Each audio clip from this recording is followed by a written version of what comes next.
Today's writing question is, some people believe that teachers will eventually become redundant as technology takes over the function of knowledge delivery. Others argue that the human qualities of a teacher remain irreplaceable regardless of technological advancement. Discuss both views and give your own opinion. Here is a Band 9 model essay on this topic. If you are new here, subscribe now. This channel will help you improve your IELTS band score. Technology and the teacher, who shapes the learner? The rapid spread of digital learning platforms has renewed debate about whether professional educators will retain a meaningful role in the schools of the future. While proponents of technology-led instruction present a compelling vision of self-directed, personalized learning, it is the mentoring capacity and emotional intelligence of a human teacher that ultimately determine genuine educational outcomes. Those who favor automated instruction argue that digital platforms have fundamentally democratized access to knowledge.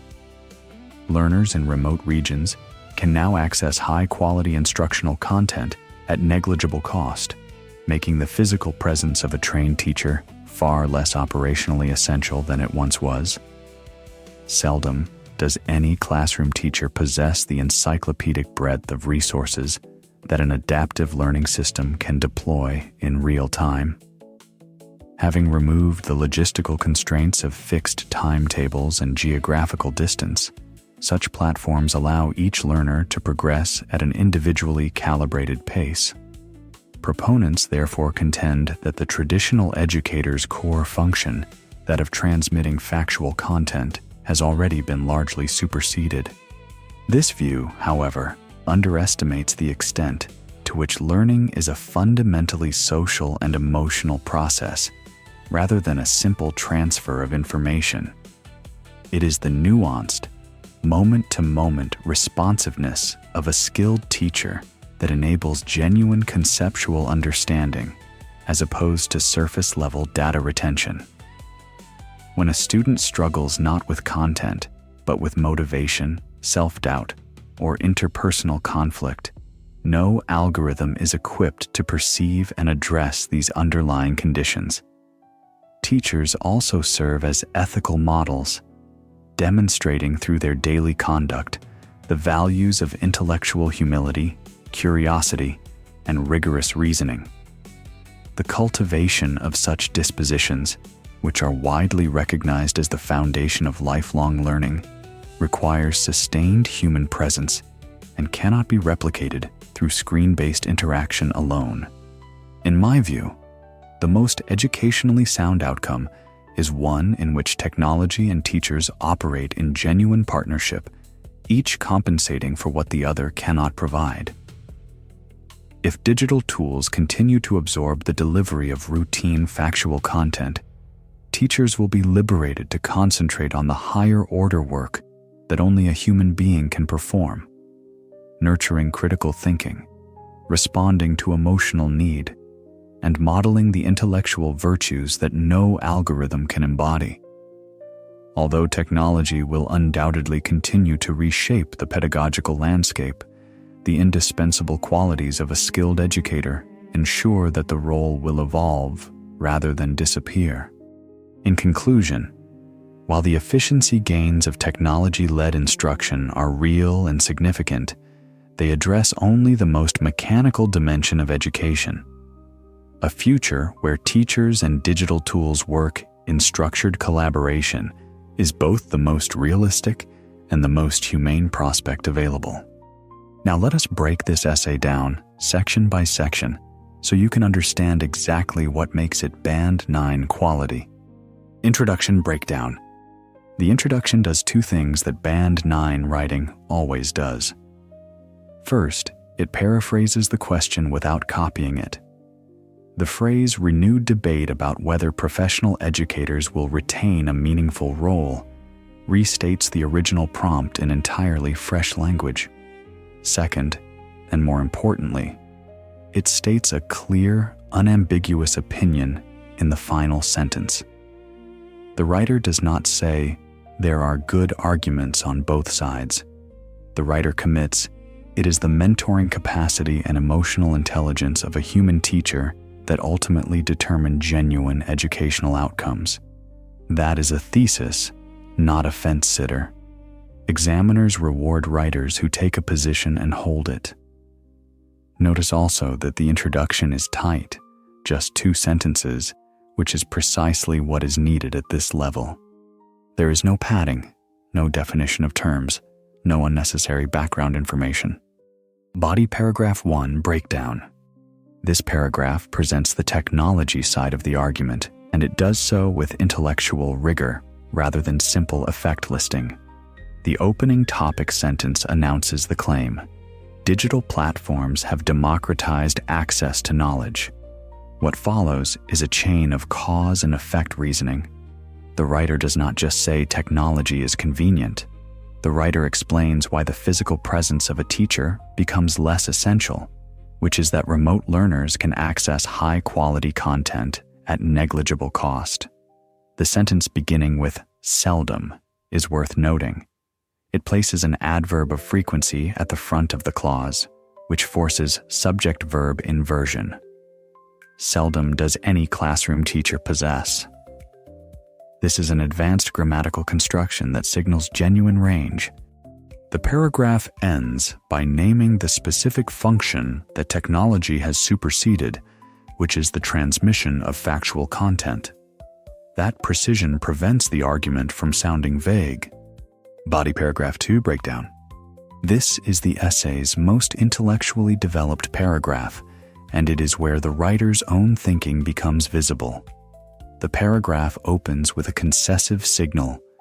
This view, however, underestimates. That single phrase performs a sophisticated rhetorical move. It acknowledges that the previous argument has merit before dismantling it. The writer then goes deeper than most candidates do at this point. Rather than saying, "Teachers are better than technology," the writer identifies the specific mechanism by which teachers succeed where algorithms fail: their moment-to-moment responsiveness to emotional and motivational conditions. The sentence about motivation, self-doubt, and interpersonal conflict is critical. It moves from the abstract claim to a concrete, recognizable scenario, which is exactly what high-task achievement requires. The paragraph closes with the cultivation of intellectual dispositions, a concept that elevates the argument above the merely practical and positions education as a moral enterprise. This is the kind of intellectual development that separates Band 9 writing from Band 7 writing. If this is already clearer than what you have been writing, hit the like button. It helps me grow the channel and produce better videos for you. Opinion paragraph breakdown. Many candidates make the mistake of simply restating their introduction in the opinion paragraph. This writer does not. Instead, the opinion paragraph introduces a new and specific mechanism. If digital tools absorb routine content delivery, teachers will be freed to focus on higher-order work.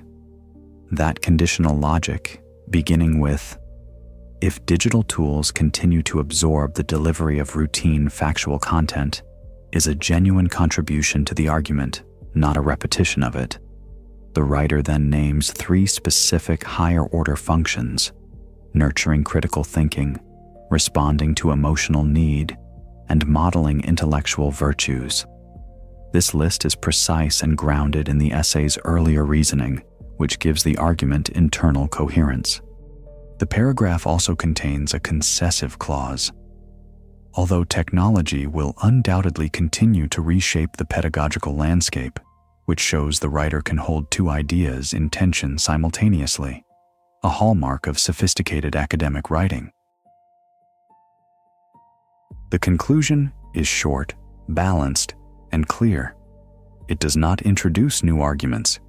It concedes the genuine value of technology, acknowledging that the efficiency gains are real and significant before restating the writer's position, that a future of structured collaboration between teachers and digital tools is the most realistic and humane outcome available. Notice the word humane. It is not a word that appears anywhere else in the essay. Its appearance in the final sentence lifts the conclusion slightly above a mechanical summary and leaves the reader with a moral framing of the issue. Vocabulary breakdown. The essay's vocabulary is chosen for precision, not decoration. Consider the word democratized. It is not there to impress. It accurately names what digital access does to knowledge, which is to make it available to people who were previously excluded from it. Encyclopedic breadth captures something that a simpler phrase like a wide range would not, which is the sheer scale and depth of what a well-designed learning system can contain. Calibrated pace is similarly precise. It suggests measurement and adjustment, not just variation. In the second body paragraph, nuanced moment-to-moment responsiveness is doing real conceptual work. It is not saying teachers respond well. It is naming the specific quality of that response, which is its sensitivity to small, rapid changes in the learner's state. The phrase intellectual virtues in the opinion paragraph is a term drawn from philosophy of education, and it carries meaning that good habits or positive qualities simply would not. When you build vocabulary at this level, every word earns its place.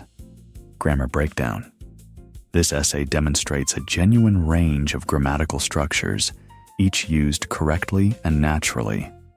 The first structure to note is fronted adverbials combined with subject-verb inversion. Look at this sentence. Seldom does any classroom teacher possess the encyclopedic breadth of resources that an adaptive learning system can deploy in real time. The adverb seldom is placed at the front of the clause.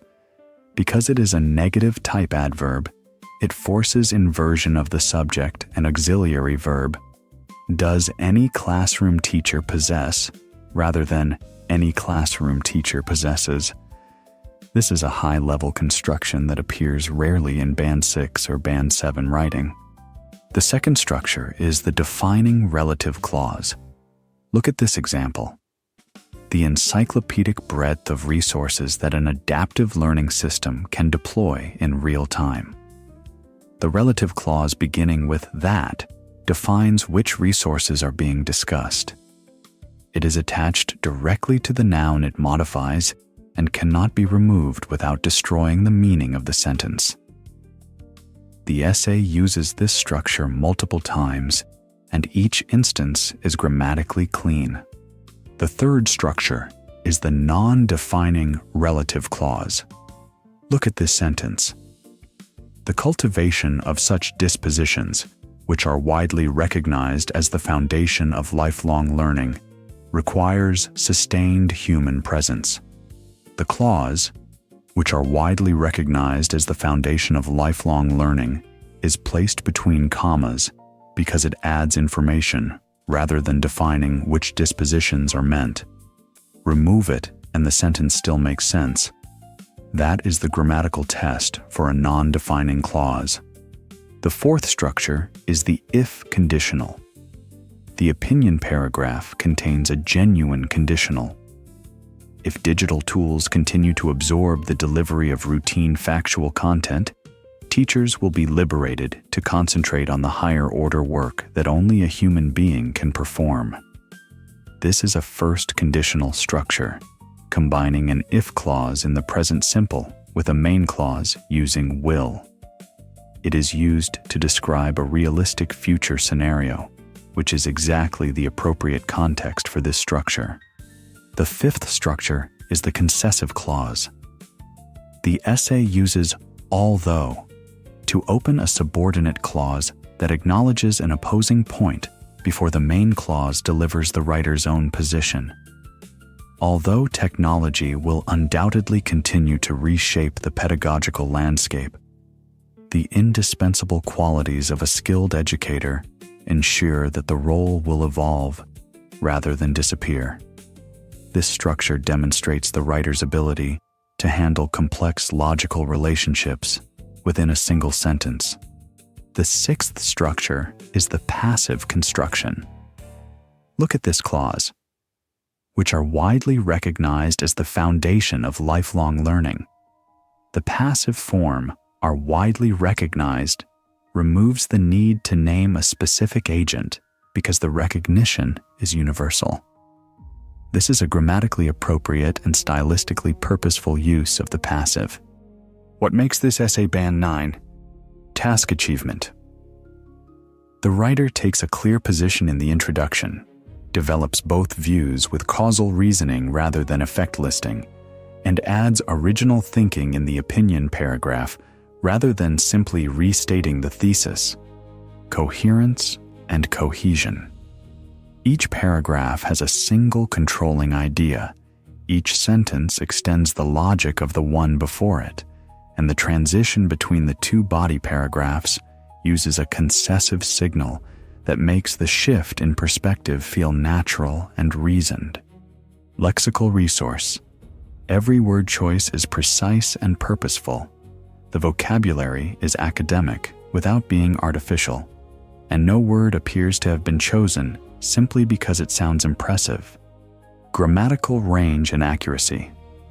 The essay contains fronted negative adverbials with inversion, defining and non-defining relative clauses, a first conditional concessive clauses introduced by although, and passive constructions, all used correctly and integrated naturally into the argument. If you want to write at this level, the key discipline is this. Before you write a single sentence, decide what your opinion is and commit to it.